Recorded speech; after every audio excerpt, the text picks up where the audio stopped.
ਦੋਸਤੋ ਪੰਜਾਬੀ ਟ੍ਰਿਬਿਊਨ ਦੇ ਪ੍ਰੋਗਰਾਮ ਵੇਲੇ ਦੀ ਗੱਲ ਵਿੱਚ ਤੁਹਾਡਾ ਸਵਾਗਤ ਹੈ। ਮੈਂ ਆਤਿਸ਼ ਗੁਪਤਾ ਤੁਹਾਡੇ ਸਾਹਮਣੇ ਹਾਜ਼ਰ ਹਾਂ ਤੇ ਅੱਜ ਅਸੀਂ ਗੱਲ ਕਰਾਂਗੇ ਪੰਜਾਬ ਦੀ ਮੌਜੂਦਾ ਸਿਆਸਤ ਅਤੇ ਸ਼੍ਰੋਮਣੀ ਅਕਾਲੀ ਦਲ ਨੂੰ ਪੇਸ਼ ਆ ਰਹੀਆਂ ਚੁਣੌਤੀਆਂ ਸੰਬੰਧੀ, ਜਿਸ ਲਈ ਸਾਡੇ ਨਾਲ ਵਿਸ਼ੇਸ਼ ਤੌਰ ਤੇ ਹਾਜ਼ਰ ਨੇ ਪੰਜਾਬੀ ਟ੍ਰਿਬਿਊਨ ਦੇ ਸੀਨੀਅਰ ਪੱਤਰਕਾਰ ਸ਼੍ਰੀ ਦਵਿੰਦਰਪਾਲ ਜੀ। ਦਵਿੰਦਰ ਜੀ, ਤੁਹਾਡਾ ਬਹੁਤ ਬਹੁਤ ਸਵਾਗਤ ਹੈ।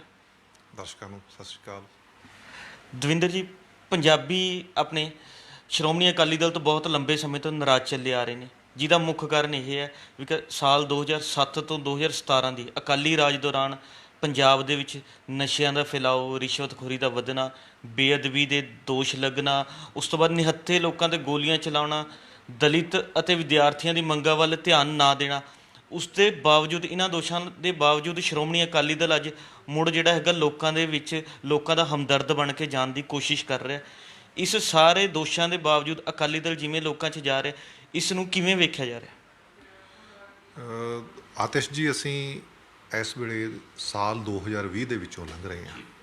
ਇਹ ਪੰਜਾਬ ਦੇ ਰਾਜਨੀਤਿਕ, ਸਮਾਜਿਕ ਅਤੇ ਧਾਰਮਿਕ ਇਤਿਹਾਸ ਲਈ, ਉਹਦੇ ਸਾਰੇ ਫਲਸਫੇ ਲਈ ਬਹੁਤ ਮਹੱਤਤਾ ਰੱਖਦਾ ਹੈ, ਕਿਉਂਕਿ ਸਾਲ 1920 ਦੇ ਵਿੱਚ ਸ਼੍ਰੋਮਣੀ ਅਕਾਲੀ ਦਲ ਹੋਂਦ 'ਚ ਆਇਆ ਸੀ।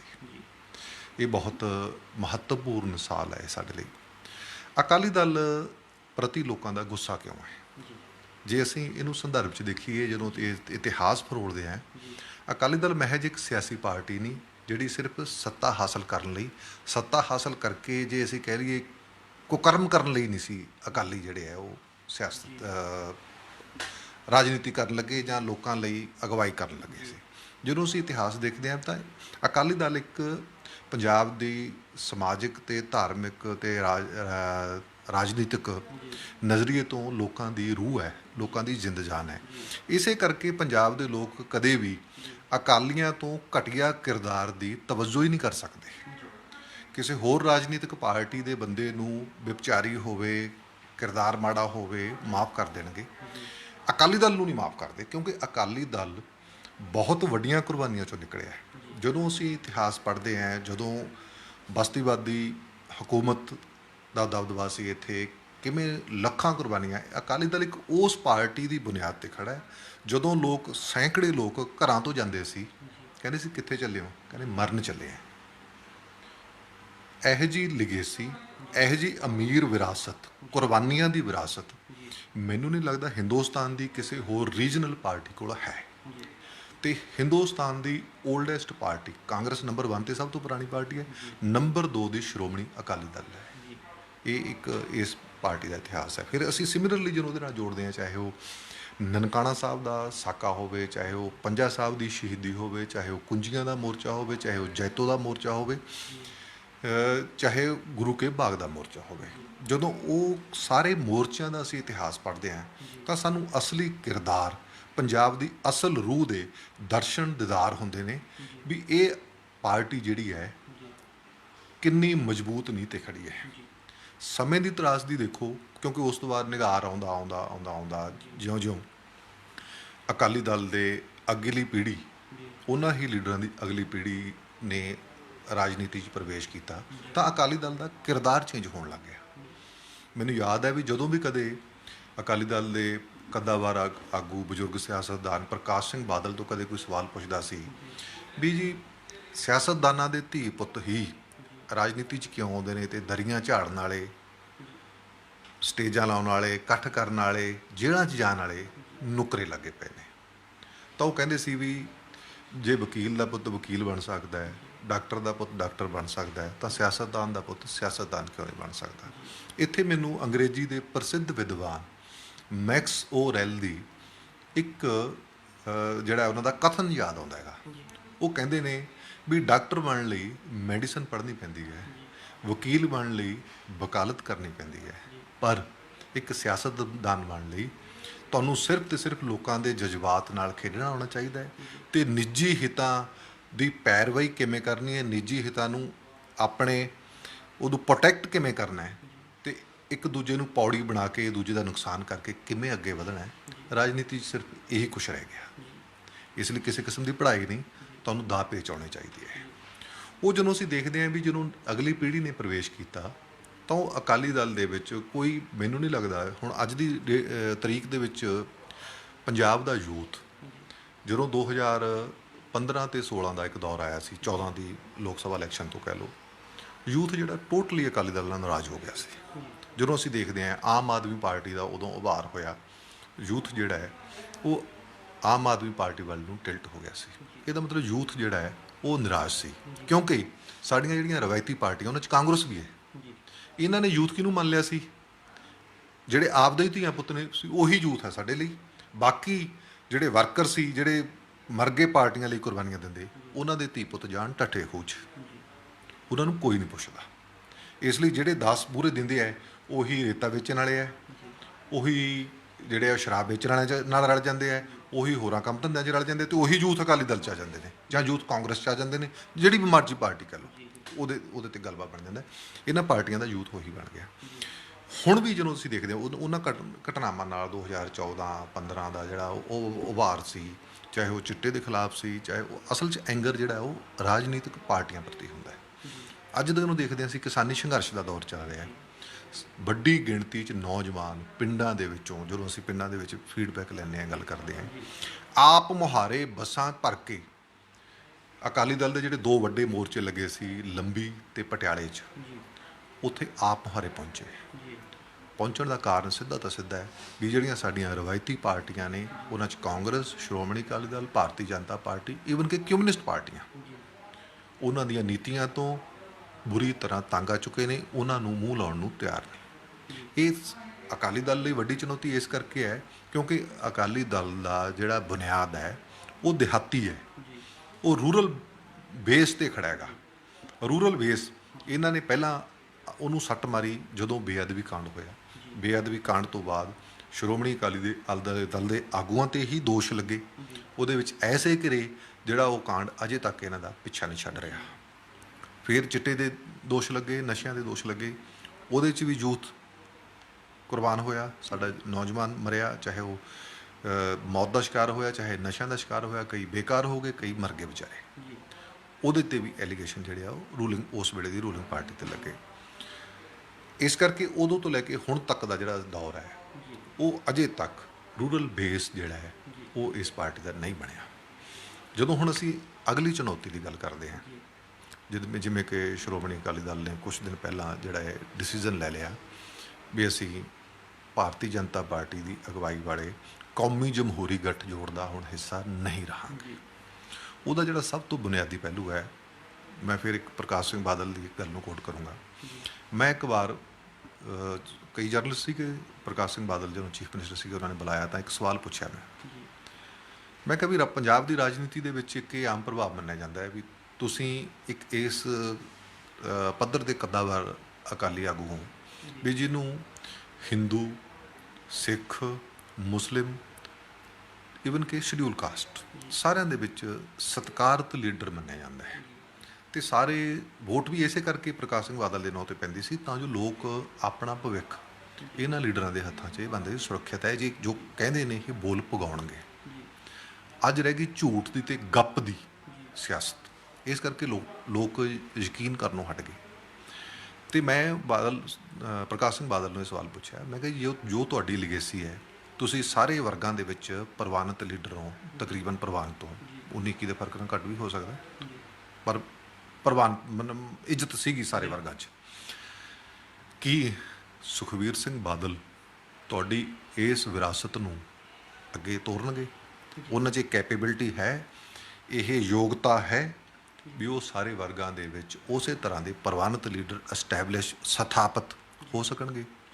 ਤਾਂ ਮੈਨੂੰ ਯਾਦ ਹੈ ਉਹ ਦਿਨ, ਉਹ ਘੜੀ, ਪ੍ਰਕਾਸ਼ ਸਿੰਘ ਬਾਦਲ 2 ਮਿੰਟ ਲਈ ਸੋਚਣ ਲਈ ਮਜਬੂਰ ਹੋ ਗਏ ਸੀ। ਅਤੇ ਪਰ ਰਾਜਨੀਤਿਕ ਬੰਦੇ ਕੋਲ ਜਵਾਬ ਹਰ ਗੱਲ ਦਾ ਹੁੰਦਾ, ਉਹਨਾਂ ਨੇ ਜਵਾਬ ਇਹੀ ਦਿੱਤਾ ਵੀ ਹਾਂ ਮੈਨੂੰ ਲੱਗਦਾ ਹੈ ਸੁਖਬੀਰ ਦੇ ਵਿੱਚ ਇਹ ਯੋਗਤਾ ਹੈ।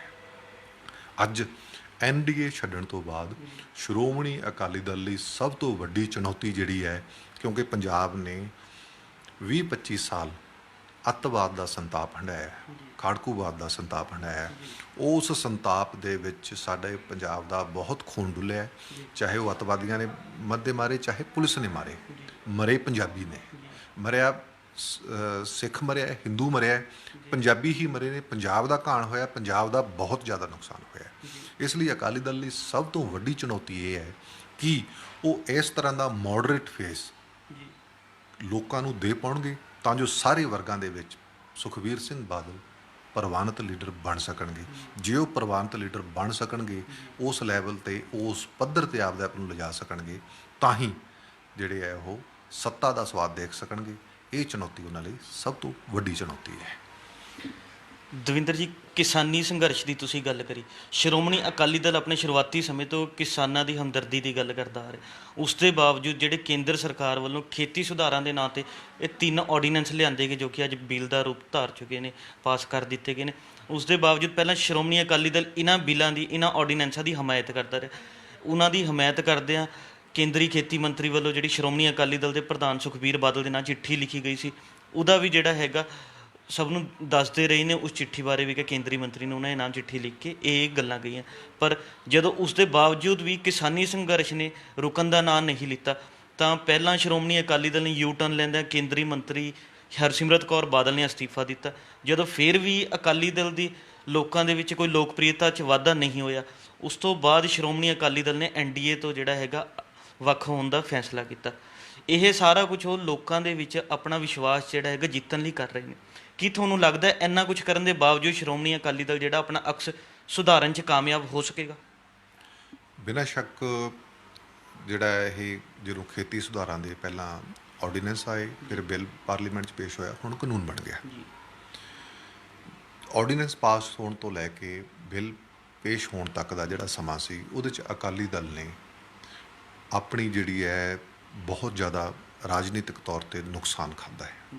ਜੇ ਅਸੀਂ ਦੇਖਿਆ ਜਾਵੇ ਤਾਂ ਜਦੋਂ ਉਹਨਾਂ ਨੂੰ ਬਿਲਕੁਲ ਲੱਗਿਆ ਵੀ ਪੈਰਾਂ ਹੇਠੋਂ ਜ਼ਮੀਨ ਹੁਣ ਬਿਲਕੁਲ ਖਿਸਕ ਗਈ, ਜਦੋਂ ਪਾਰਟੀ ਦੀ ਕੋਰ ਕਮੇਟੀ ਦੇ ਵਿੱਚ ਇੱਥੋਂ ਤੱਕ ਸਵਾਲ ਖੜੇ ਹੋ ਗਏ ਵੀ ਪਿਛਲੇ ਵਾਰੀ 2017 ਦੀ ਚੋਣਾਂ ਦੇ ਵਿੱਚ ਤਾਂ 15 ਸੀਟਾਂ ਆ ਗਈਆਂ ਸੀ, ਜੇ ਐਸੇ ਤਰ੍ਹਾਂ ਦਾ ਰੁਖ ਰਿਹਾ ਪਾਰਟੀ ਦਾ, ਇਹੀ ਰਵੱਈਆ ਅਪਣਾਈ ਰਿਹਾ, ਅੱਖਾਂ ਬੰਦ ਕਰਕੇ ਨਰਿੰਦਰ ਮੋਦੀ ਦੀ ਅਗਵਾਈ ਵਾਲੀ ਸਰਕਾਰ ਦੀ ਹਮਾਇਤ ਕਰਦੇ ਰਹੇ, ਉਹਨਾਂ ਦੇ ਹਰ ਫੈਸਲੇ ਦੀ ਹਮਾਇਤ ਕਰਦੇ ਰਹੇ, ਤਾਂ ਹੋ ਸਕਦਾ ਹੈ 15 ਤੋਂ ਸੀਟਾਂ ਘਟ ਵੀ ਸਕਦੀਆਂ ਨੇ। ਇਹ ਮਰਦਿਆਂ ਨੇ ਅੱਕ ਚੱਬਿਆ ਹੈ। ਇੱਕ ਗੱਲ ਤਾਂ ਇੱਥੇ ਇਹ ਕਲੀਅਰ ਹੈ। ਦੂਜੀ ਜਿਹੜੀ ਸਭ ਤੋਂ ਵੱਡੀ ਗੱਲ ਹੈ, ਜਿਹੜੀ ਅਕਾਲੀ ਦਲ ਦੇ ਹਿੱਸੇ ਜਿਹੜੀ ਆਉਂਦੀ ਸੀ, ਉਹ ਆਉਂਦੀ ਸੀ ਫੈਡਰਲਿਜ਼ਮ ਦੀ, ਕਿਉਂਕਿ ਅਕਾਲੀ ਦਲ ਦੀ ਬੁਨਿਆਦ ਹੀ ਫੈਡਰਲਿਜ਼ਮ 'ਤੇ ਖੜੀ ਸੀ, ਸੰਘੀ ਢਾਂਚੇ ਦੀ ਮਜ਼ਬੂਤੀ 'ਤੇ ਖੜੇ ਸੀ। ਮੈਨੂੰ ਯਾਦ ਹੈ 10 ਸਾਲ, ਤਕਰੀਬਨ 10 ਸਾਲ ਪ੍ਰਕਾਸ਼ ਸਿੰਘ ਬਾਦਲ ਜਦੋਂ ਚੀਫ ਮਿਨਿਸਟਰ ਰਹੇ, ਲਗਾਤਾਰ ਮੈਂ ਪੰਜਾਬ ਵਿਧਾਨ ਸਭਾ ਕਵਰ ਕਰਦਾ ਰਿਹਾ। ਪ੍ਰਕਾਸ਼ ਸਿੰਘ ਬਾਦਲ ਵਿਧਾਨ ਸਭਾ ਦੇ ਵਿੱਚ ਇਹ ਕਹਿੰਦੇ ਹੁੰਦੇ ਸੀ, ਰਾਜ ਜਿਹੜੇ ਹੈ, ਸਟੇਟਾਂ ਨੇ ਜਿਹੜੀਆਂ, ਉਹ ਮਿਊਨਿਸਪਲ ਕਮੇਟੀਆਂ ਬਣਾ ਦਿੱਤੀਆਂ ਗਈਆਂ ਨੇ, ਕਿਉਂਕਿ ਉਦੋਂ ਮਨਮੋਹਨ ਸਿੰਘ ਦੀ ਸਰਕਾਰ ਸੀ ਸੈਂਟਰ 'ਚ। ਹੁਣ ਵੀ ਪੰਜਾਬ ਸਮੇਤ ਬਾਕੀ ਸਟੇਟਾਂ ਦੀ ਜਿਹੜੀ ਹਾਲਤ ਬਣਦੀ ਜਾਂਦੀ ਹੈ, ਉਹ ਮਿਊਨਿਸਪਲ ਕਮੇਟੀਆਂ ਵਾਲੀ ਬਣਦੀ ਜਾ ਰਹੀ ਹੈ, ਕਿਉਂਕਿ GST ਲਾਗੂ ਕਰਨ ਵੇਲੇ ਜੋ ਰਾਜ ਸਰਕਾਰਾਂ ਨਾਲ ਵਾਅਦਾ ਕੀਤਾ ਸੀ, ਜਦੋਂ ਸਰਕਾਰਾਂ ਹੀ ਵਾਅਦਾ ਖਿਲਾਫੀ ਕਰਨ ਲੱਗ ਜਾਣ, ਸਰਕਾਰਾਂ ਹੀ ਦਗਾ ਕਰਨ ਲੱਗ ਜਾਣ, ਤਾਂ ਫਿਰ ਬਣੂ ਕੀ ਇਸ ਦੁਨੀਆ ਦਾ, ਤੁਸੀਂ ਸਹਿਜੇ ਅੰਦਾਜ਼ਾ ਲਾ ਸਕਦੇ ਹੋ। ਜਿਹੜੀ ਆਪਾਂ ਗੱਲ ਕਰਦੇ ਸੀ ਫੈਡਰਲਿਜ਼ਮ ਦੀ, ਅਕਾਲੀ ਦਲ ਜੇ ਅਨੰਦਪੁਰ ਸਾਹਿਬ ਦੇ ਮਤੇ ਦੀ ਪੈਰਵੀ ਕਰਦਾ ਹੈ, ਤਾਂ ਉਹਦੇ ਵਿੱਚ ਸਾਰੀਆਂ ਮੱਦਾਂ ਜਿਹੜੀਆਂ ਫੈਡਰਲਿਜ਼ਮ ਦੀਆਂ ਨੇ। ਜਦੋਂ ਸਿੱਖਾਂ ਦੀ ਵੱਖਰੀ ਹੋਂਦ ਦੀ ਗੱਲ ਕਰਦਾ ਹੈ, ਤੇ ਪ੍ਰਕਾਸ਼ ਸਿੰਘ ਬਾਦਲ ਵੀ ਉਸ ਡੈਪੂਟੇਸ਼ਨ ਦੇ ਵਿੱਚ ਸ਼ਾਮਲ ਹੈ, ਜਦੋਂ ਦਿੱਲੀ ਦੇ ਵਿੱਚ ਬੁਤਰਸ ਘਾਲੀ, ਜਿਹੜੇ ਉਸ ਵੇਲੇ ਦੇ UNO ਦੇ ਸਕੱਤਰ ਜਨਰਲ ਸੀਗੇ, ਉਹਨਾਂ ਨੂੰ ਮੰਗ ਪੱਤਰ ਦੇਣ ਜਾਂਦਾ ਤੇ ਸੰਵਿਧਾਨ ਦੀ ਧਾਰਾ ਦਿੱਲੀ ਦੇ ਵਿੱਚ ਪਾੜੀ ਜਾਂਦੀ ਹੈ, ਸ਼ਾਇਦ ਸਾੜੀ ਜਾਂਦੀ ਹੈ ਜਾਂ ਪਾੜੀ ਜਾਂਦੀ ਹੈ, ਇੱਕੋ ਹੀ ਗੱਲ ਹੈ। ਉਹ ਵੀ ਹੈ ਜਦੋਂ ਉਹੀ ਪ੍ਰਕਾਸ਼ ਸਿੰਘ ਬਾਦਲ ਇਸ ਵੇਲੇ ਅਕਾਲੀ ਦਲ ਦੇ ਸਰਪ੍ਰਸਤ ਨੇ, ਜਿਹੜੇ ਕਿ ਫੈਡਰਲਿਜ਼ਮ ਤੇ ਸਿੱਖਾਂ ਦੀ ਵੱਖਰੀ ਹੋਂਦ ਲਈ ਜਿਹੜੀ ਲੜਾਈ ਚੱਲ ਰਹੀ ਸੀ, ਉਸ ਤੱਕ ਉਹਨਾਂ ਨੇ ਪਾਰਟਿਸਿਪੇਟ ਕੀਤਾ, ਉਸ ਹੱਦ ਤੱਕ ਉਹਨਾਂ ਨੇ ਜਿਹੜਾ ਉਹਦੇ 'ਚ ਸ਼ਮੂਲੀਅਤ ਕੀਤੀ। ਹੁਣ ਆਜੋ ਜਿਹੜੇ ਮੌਜੂਦਾ ਪਰਿਸਥਿਤੀਆਂ, ਜਦੋਂ ਪਾਰਲੀਮੈਂਟ ਦੇ ਵਿੱਚ ਜੰਮੂ ਕਸ਼ਮੀਰ ਨੂੰ ਇੱਕ ਪੂਰਨ ਰਾਜ ਤੋਂ ਕੱਟ ਕੇ ਇੱਕ ਯੂਨੀਅਨ ਟੈਰੀਟਰੀਜ਼ ਦੇ ਵਿੱਚ ਬਦਲਣ ਦਾ ਮੁੱਦਾ ਆਉਂਦਾ ਹੈ, 370 ਤੋੜ ਦਿੱਤੀ ਜਾਂਦੀ ਹੈ, ਸ਼੍ਰੋਮਣੀ ਅਕਾਲੀ ਦਲ ਇਸ ਮਤੇ ਦੀ ਹਮਾਇਤ ਕਰਦਾ ਹੈ। ਜਦੋਂ ਫਾਰੂਕ ਅਬਦੁੱਲਾ ਤੇ ਮਹਿਬੂਬਾ ਮੁਫਤੀ ਸਮੇਤ ਹੋਰਾਂ ਆਗੂਆਂ ਨੂੰ ਉੱਥੇ ਨਜ਼ਰਬੰਦ ਕਰ ਦਿੱਤਾ ਜਾਂਦਾ, ਤਾਂ ਅਕਾਲੀ ਦਲ ਉਹਨਾਂ ਦੇ ਹੱਕ 'ਚ ਹਾਂ ਦਾ ਨਾਅਰਾ ਨਹੀਂ ਮਾਰਦਾ। ਪਰ ਜਦੋਂ ਹੁਣ ਫਾਰੂਕ ਅਬਦੁੱਲਾ ਅਕਾਲੀ ਦਲ ਦੀ ਸਪੋਰਟ ਕਰਦਾ ਤਾਂ ਅਕਾਲੀ ਦਲ ਉਹਦੇ ਹੁੱਬ ਕੇ ਪ੍ਰਚਾਰ ਕਰ ਰਿਹਾ ਵੀ ਅਬਦੁੱਲਾ ਜੀ ਸਾਡੀ ਸਪੋਰਟ ਤੇ ਨੇ। ਪਰ ਫਾਰੂਕ ਅਬਦੁੱਲਾ ਦੇ ਹੱਕ 'ਚ ਕੋਈ ਹਾਦਾ ਨਾਰਾ ਨਹੀਂ ਮਾਰਿਆ ਜਾਂਦਾ, ਕਿਉਂਕਿ ਉਹ ਨਰਿੰਦਰ ਮੋਦੀ ਦੀ ਅਗਵਾਈ ਵਾਲੀ ਸਰਕਾਰ ਨੇ ਅੰਦਰ ਦਿੱਤੇ ਸੀ, ਭਾਵੇਂ ਘਰਾਂ 'ਚ ਹੀ ਅੰਦਰ ਦਿੱਤੇ ਸੀ। ਇਹ ਇੱਕ ਯੂ ਟਰਨ ਜਿਹੜੀ ਉਹ ਤੁਸੀਂ ਕਹਿੰਦੇ ਸੀ ਨਾ, ਉਹਦੀ ਹੱਦ ਦੇਖੋ ਵੀ ਹੁਣ ਉਹ ਚੰਗੇ ਲੱਗਣ ਲੱਗੇ। ਜਿਹੜੇ ਅੰਦਰ ਦਿੱਤੇ ਸੀ, ਤੁਹਾਡੇ ਸਾਥੀਆਂ ਨੇ ਅੰਦਰ ਦਿੱਤੇ ਸੀ, ਜਿਹਨਾਂ ਦੀ ਤੁਸੀਂ ਸਪੋਰਟ ਕਰਦੇ ਸੀ, ਉਹ ਹੁਣ ਚੰਗੇ ਲੱਗਣ ਲੱਗੇ। ਅਗਲੀ ਗੱਲ, ਉਸ ਤੋਂ ਬਾਅਦ ਜਿਹੜਾ CAA ਜਿਹੜਾ ਸਿਟੀਜ਼ਨ ਅਮੈਂਡਮੈਂਟ ਐਕਟ ਬਣਦਾ ਹੈ, ਉਹਦੀ ਡਟਵੀਂ ਹਮਾਇਤ ਕੀਤੀ। ਇੱਥੋਂ ਤੱਕ ਕਿ ਦਿੱਲੀ 'ਚ ਦੰਗੇ ਹੋਏ। ਹਾਂ, ਦੰਗਿਆਂ ਦੇ ਵਿੱਚ ਦਿੱਲੀ ਕਮੇਟੀ ਦਾ ਇੱਕ ਰੋਲ ਰਿਹਾ, ਉੱਥੇ ਉਹਨਾਂ ਦੇ ਪੁਨਰ ਵਸੇਵੇਂ ਲਈ ਉਹਨਾਂ ਦੇ ਖਾਣੇ ਦਾ ਪ੍ਰਬੰਧ ਕਰਨ ਲਈ ਹੋਰ ਰੋਲ ਪਲੇ ਕੀਤਾ। ਪਰ ਇੱਕ ਵੀ ਬਿਆਨ, ਇੱਕ ਵੀ ਹਾਦਾ ਨਾਰਾ ਡਟ ਕੇ ਨਹੀਂ ਮਾਰਿਆ ਉਸ ਲੈਵਲ ਤੱਕ, ਉਸ ਪੱਧਰ ਤੱਕ ਜਿਸ ਪੱਧਰ ਤੱਕ ਇਸ ਪਾਰਟੀ ਦੇ ਆਗੂਆਂ ਤੋਂ ਤਵੱਕੋ ਕੀਤੀ ਜਾਂਦੀ ਹੈ। ਉਦੋਂ ਬਾਅਦ ਫੈਡਰਲਿਜ਼ਮ ਦਾ ਹੀ ਇਸ਼ੂ ਆਉਂਦਾ, ਜੁੜਦਾ ਇਹਦੇ ਨਾਲ। ਜਿਹੜੇ ਕਿਸਾਨੀ ਪਹਿਲਾਂ ਆਰਡੀਨੈਂਸ ਆਉਂਦੇ ਨੇ, ਫਿਰ ਬਿੱਲ ਆਉਂਦਾ ਹੈਗਾ, ਕਿਉਂਕਿ ਖੇਤੀ ਹੈ ਜਿਹੜਾ ਉਹ ਸਟੇਟ ਸਬਜੈਕਟ ਹੈ, ਉਹ ਰਾਜਾਂ ਦਾ ਅਧਿਕਾਰ ਖੇਤਰ ਹੈ, ਉਹਨੂੰ ਕਿਵੇਂ ਨਜਿੱਠਣਾ ਹੈ, ਕੀ ਕਰਨਾ ਹੈ। ਜਦੋਂ ਆਰਡੀਨੈਂਸ ਆਉਂਦਾ ਹੈ, ਇਹਨਾਂ ਦੇ ਰਿਪਰੈਜ਼ੈਂਟੇਟਿਵ ਜਿਹੜੇ ਨੇ ਉਹ ਯੂਨੀਅਨ ਕੈਬਨਿਟ ਦੇ ਵਿੱਚ ਨੇ, ਮਿਸਿਜ ਬਾਦਲ, ਜਿਹੜੇ ਕਿ ਉਹ ਤੋਂ ਪਾਸ ਹੁੰਦਾ, ਤਾਂ ਜਿਹੜਾ ਕੈਬਨਿਟ ਦਾ ਕਲੈਕਟਿਵ ਡਿਸੀਜਨ ਹੁੰਦਾ ਹੈ, ਉਹਦੇ 'ਚ ਸਾਰਿਆਂ ਦੀ ਸ਼ਮੂਲੀਅਤ ਹੁੰਦੀ ਹੈ। ਕੋਈ ਕੈਬਨਿਟ ਮੰਤਰੀ ਇਹ ਨਹੀਂ ਕਹਿ ਸਕਦਾ ਮੈਂ ਉਹਦੀ ਹਮਾਇਤ ਨਹੀਂ ਕੀਤੀ। ਉਹ ਸਰਬਸੰਮਤੀ ਨਾਲ ਹੁੰਦਾ ਸਾਰਾ ਕੁਛ, ਜਾਂ ਤਾਂ ਹੁੰਦਾ ਨਹੀਂ, ਉਹ ਸਰਬਸੰਮਤੀ ਹੈ। ਇਸ ਲਈ ਕੋਈ ਮੰਤਰੀ ਉਹਦੇ ਤੋਂ ਭੱਜ ਨਹੀਂ ਸਕਦਾ। ਜਦੋਂ ਤੁਸੀਂ ਉਹਦੇ 'ਤੇ ਵਾਰੰਟ ਲਿਖਣ ਵੇਲੇ ਸਾਈਨ ਕਰਿਆ ਏ, ਉਸ ਤੋਂ ਬਾਅਦ ਪਾਰਲੀਮੈਂਟ ਦੇ ਵਿੱਚ ਭੱਜ ਕੇ, ਤਾਂ ਸਿਰਫ ਤੇ ਸਿਰਫ ਆਪਦੀ ਜਿਹੜੀ ਹੈ ਵਿਰਾਸਤ ਨੂੰ ਬਚਾਉਣ ਵਾਲਾ ਕੰਮ ਹੈ। ਹੁਣ ਜਿਹੜੀ ਬੁਨਿਆਦੀ ਸਵਾਲ ਹੈ ਅਕਾਲੀ ਦਲ ਲਈ, ਜੇ ਅਕਾਲੀ ਦਲ ਨੇ ਸੱਤਾ ਦਾ ਆਨੰਦ ਭੋਗਣਾ ਹੈ ਤੇ ਰਾਜਨੀਤਿਕ ਤੌਰ ਤੇ ਜਿਉਂਦੇ ਰਹਿਣਾ ਹੈ, ਤਾਂ ਉਹਨੂੰ ਆਪਦਾ ਬੁਨਿਆਦੀ ਮੁੱਦਿਆਂ ਤੇ ਆਉਣਾ ਪਊ। ਆਪਣਾ ਫੈਡਰਲਿਜ਼ਮ ਦਾ ਏਜੰਡਾ ਅਪਣਾਉਣਾ ਪਊ, ਜਿਹੜਾ ਕਿ ਹੁਣ ਉਹਨਾਂ ਨੇ ਰਾਗ ਅਲਾਪਣਾ ਸ਼ੁਰੂ ਕਰ ਦਿੱਤਾ। ਕਿਸਾਨੀ ਨੂੰ ਐਡਰੈਸ ਕਰਨਾ ਪਊ, ਤੇ ਜਿਹੜਾ ਮੇਨ ਸਿੱਖਿਜ਼ਮ, ਜਿਹੜਾ ਬੁਨਿਆਦ ਜਿਹੜੀ ਸਿੱਖਾਂ ਦੀ ਸੀ, ਸਿੱਖਿਜ਼ਮ ਨੂੰ ਛੱਡ ਕੇ, ਕਿਸਾਨੀ ਨੂੰ ਛੱਡ ਕੇ ਤੇ ਫੈਡਰਲਿਜ਼ਮ ਨੂੰ ਛੱਡ ਕੇ ਅਕਾਲੀ ਦਲ ਨਾ ਸਰਵਾਈਵ ਕਰ ਸਕੇ ਤੇ ਨਾ ਹੀ ਸੱਤਾ ਦਾ ਆਨੰਦ ਮਾਣ ਸਕੇ। ਜੇ ਸੱਤਾ ਆਊ ਤਾਂ ਟੈਂਪਰੇਰੀ ਆਊ। ਟੈਂਪਰੇਰੀ ਜਿਹੜੀ ਹੈ ਉਹ ਮੈਨੇਜ ਕੀਤੀ ਜਾਂਦੀ ਹੈ, ਜਿਵੇਂ ਕੰਪਨੀਆਂ ਦੇ CEO ਕਿਸੇ ਦੂਜੀ ਕੰਪਨੀ ਨੂੰ ਐਕਵਾਇਰ ਕਰਨ ਲਈ, ਖਰੀਦਣ ਲਈ ਮੈਨੇਜ ਕਰਦੇ ਨੇ। ਮੈਨੇਜਮੈਂਟ ਤਾਂ ਹੋ ਸਕਦੀ ਹੈ, ਪਰ ਲੋਕਾਂ ਦੇ ਦਿਲਾਂ 'ਤੇ ਰਾਜ ਕਰਨ ਵਾਲਾ ਜਿਹੜਾ ਹੁੰਦਾ ਨਾ, ਲੋਕਾਂ ਦੇ ਦਿਲਾਂ 'ਤੇ ਰਾਜ ਕਰਕੇ ਵੋਟ ਹਾਸਲ ਕਰਕੇ, ਖਰੀਦ ਕੇ ਵੋਟ ਰਾਜ ਲੈਣਾ, ਉਹ ਕੋਈ ਚੀਜ਼ ਹੋਰ ਹੈ। ਵਰਗ ਲਾ ਕੇ ਲੈਣਾ ਹੋਰ ਚੀਜ਼ ਹੈ। ਜਦੋਂ ਲੋਕਾਂ ਦੇ ਦਿਲਾਂ 'ਤੇ ਰਾਜ ਕਰਕੇ, ਲੋਕਾਂ ਨੂੰ ਸਮਝਾ ਕੇ ਵੀ ਅਸੀਂ ਤੁਹਾਡੇ ਹਾਂ, ਤੁਹਾਡਾ ਭਵਿੱਖ ਜਿਹੜਾ ਉਹ ਸਿਰਫ ਸਾਡੇ ਹੱਥਾਂ 'ਚ ਸੁਰੱਖਿਅਤ ਹੈ, ਇਹੋ ਜਿਹੀ ਭਾਵਨਾ ਲੋਕਾਂ ਨੂੰ ਦੇਣੀ ਪਊ। ਉਹੋ ਜਿਹੇ ਏਜੰਡੇ ਲਿਆਉਣੇ ਪੈਣਗੇ, ਉਹੋ ਜਿਹੇ ਮੁੱਦੇ ਤਲਾਸ਼ਣੇ ਪੈਣਗੇ। ਪੰਜਾਬ ਬਚਾਉਣਾ ਪਊ, ਪੰਜਾਬ ਦੇ ਪਿੰਡ ਬਚਾਉਣੇ ਪੈਣਗੇ। ਉਹ ਅਕਾਲੀ ਦਲ ਕਰ ਸਕਦਾ ਹੈ। ਅੱਜ ਵੀ ਅਕਾਲੀ ਦਲ ਕੋਲ ਜਿਹੜਾ ਉਹ ਕਾਡਰ ਪਿੰਡਾਂ ਦੇ ਵਿੱਚ ਬੈਠਾ ਹੈ। ਹੁਣ ਦਵਿੰਦਰ ਜੀ, ਤੁਸੀਂ ਕਿਹਾ ਵੀ ਕਿ ਕਾਡਰ ਅਕਾਲੀ ਦਲ ਦਾ ਪਿੰਡਾਂ 'ਚ ਹਲੇ ਵੀ ਬੈਠਾ। ਜੇ ਗੱਲ ਕਰੀਏ, ਅੱਜ ਪੰਜਾਬ ਦੇ ਲਗਭਗ ਸਾਰੇ ਪਿੰਡਾਂ ਨੇ ਬਾਹਰ ਲਿਖ ਕੇ ਲਾ ਦਿੱਤਾ ਵੀ ਕਿ ਕੋਈ ਵੀ ਰਾਜਸੀ ਆਗੂ, ਵਿਸ਼ੇਸ਼ ਤੌਰ 'ਤੇ ਸ਼੍ਰੋਮਣੀ ਅਕਾਲੀ ਦਲ ਭਾਜਪਾ ਦਾ ਆਗੂ, ਪਿੰਡਾਂ ਵਿੱਚ ਦਾਖਲ ਨਾ ਹੋਵੇ। ਅਤੇ ਦੂਜੇ ਪਾਸੇ ਜਿਹੜਾ ਹੈਗਾ, ਪੰਜਾਬ ਵਿਧਾਨ ਸਭਾ ਦੀਆਂ ਚੋਣਾਂ ਜਿਹੜੀ ਸਾਲ 2022 ਦੀਆਂ, ਉਹ ਨਜ਼ਦੀਕ ਆਉਂਦੀਆਂ ਜਾ ਰਹੀਆਂ ਨੇ। ਤੁਹਾਨੂੰ ਲੱਗਦਾ ਹੈ ਵੀ ਕਿ ਸ਼੍ਰੋਮਣੀ ਅਕਾਲੀ ਦਲ ਹੁਣ ਪਿੰਡਾਂ 'ਚ ਜਾ ਕੇ ਲੋਕਾਂ ਤੋਂ ਵੋਟ ਮੰਗ ਸਕੇਗਾ? ਮੈਂ ਬੁਨਿਆਦੀ ਤੌਰ 'ਤੇ ਆਪਣੇ ਪੱਤਰਕਾਰਤਾ ਦੇ ਤਜਰਬੇ 'ਚੋਂ ਇਹ ਗੱਲ ਕਹਿ ਸਕਦਾ, ਦੂਜੀਆਂ ਪਾਰਟੀਆਂ ਦੇ ਕੰਪੈਰੇਟਿਵਲੀ ਜਦੋਂ ਪਿੰਡਾਂ ਦੇ ਵਿੱਚ ਅਕਾਲੀ ਵਰਕਰਾਂ ਦਾ ਤੁਸੀਂ ਕਿਰਦਾਰ ਦੇਖਦੇ ਹੋ ਨਾ, ਅਕਾਲੀ ਫਿਰ ਵੀ ਉੱਚੇ ਤੇ ਸੁੱਚੇ ਕਿਰਦਾਰ ਵਾਲੇ ਜ਼ਿਆਦਾ ਮਿਲਣਗੇ ਤੁਹਾਨੂੰ। ਮੈਂ ਨਹੀਂ ਕਹਿੰਦਾ ਵੀ ਕਿਸੇ ਪਾਰਟੀ 'ਚ ਹੋਰ ਨਹੀਂ ਹੈਗੇ, ਸਾਰੀਆਂ 'ਚ ਹੈਗੇ। ਕੰਪੈਰੇਟਿਵਲੀ ਅਕਾਲੀ ਉੱਚੇ ਤੇ ਸੁੱਚੇ ਕਿਰਦਾਰ ਵਾਲੇ ਮੰਨੇ ਜਾਂਦੇ ਨੇ, ਤੇ ਉਹਨਾਂ 'ਚ ਬਿਹਤਰ ਬੰਦੇ ਹੈਗੇ। ਅੱਜ ਵੀ ਜੇ ਅਕਾਲੀ ਦਲ ਆਪਣਾ ਕਾਡਰ ਨੂੰ ਯੂਨਾਈਟ ਕਰਕੇ ਕਿਸੇ ਵੀ ਸਰਕਾਰ ਨਾਲ, ਸੈਂਟਰ ਨਾਲ ਜਾਂ ਸਟੇਟ ਨਾਲ ਮੱਥਾ ਲਾਉਣ ਦੀ ਸਮਰੱਥਾ ਰੱਖਦਾ ਹੈ, ਤਾਂ ਉਹ ਅਕਾਲੀ ਦਲ ਰੱਖਦਾ ਹੈ। ਪਰ ਇਹਦੇ ਲਈ ਜਜ਼ਬਾ, ਦ੍ਰਿੜ੍ਹਤਾ, ਲੋਕਾਂ ਨਾਲ ਖੜ੍ਹਨ ਤੇ ਲੋਕਾਂ ਲਈ ਮਰਨ ਦਾ ਹੋਣਾ ਚਾਹੀਦਾ ਹੈ, ਨਾ ਕਿ ਸਿਰਫ ਸੱਤਾ ਪ੍ਰਾਪਤੀ ਲਈ। ਇਹ ਸਨ ਪੰਜਾਬੀ ਟ੍ਰਿਬਿਊਨ ਦੇ ਸੀਨੀਅਰ ਪੱਤਰਕਾਰ ਸ਼੍ਰੀ ਦਵਿੰਦਰਪਾਲ ਜੀ, ਜਿਨ੍ਹਾਂ ਨੇ ਆਪਣੇ ਵਿਚਾਰ ਸਾਡੇ ਨਾਲ ਸਾਂਝੇ ਕਰਦੇ ਦੱਸਿਆ ਵੀ ਕਿ ਸ਼੍ਰੋਮਣੀ ਅਕਾਲੀ ਦਲ ਨੂੰ ਆਗਾਮੀ ਵਿਧਾਨ ਸਭਾ ਚੋਣਾਂ ਲਈ ਕਿਸ ਤਰ੍ਹਾਂ ਦੀ ਚੁਣੌਤੀਆਂ ਦਾ ਸਾਹਮਣਾ ਕਰਨਾ ਪੈ ਸਕਦਾ, ਤੇ ਉਹਨਾਂ ਤੋਂ ਬਾਹਰ ਆਉਣ ਲਈ ਅਕਾਲੀ ਦਲ ਨੂੰ ਕੀ ਕੁਝ ਕਰਨਾ ਪਵੇਗਾ। ਕੱਲ੍ਹ ਨੂੰ ਇਸ ਸਮੇਂ ਫਿਰ ਮਿਲਾਂਗੇ ਪ੍ਰੋਗਰਾਮ ਵੇਲੇ ਦੀ ਗੱਲ ਵਿੱਚ। ਧੰਨਵਾਦ।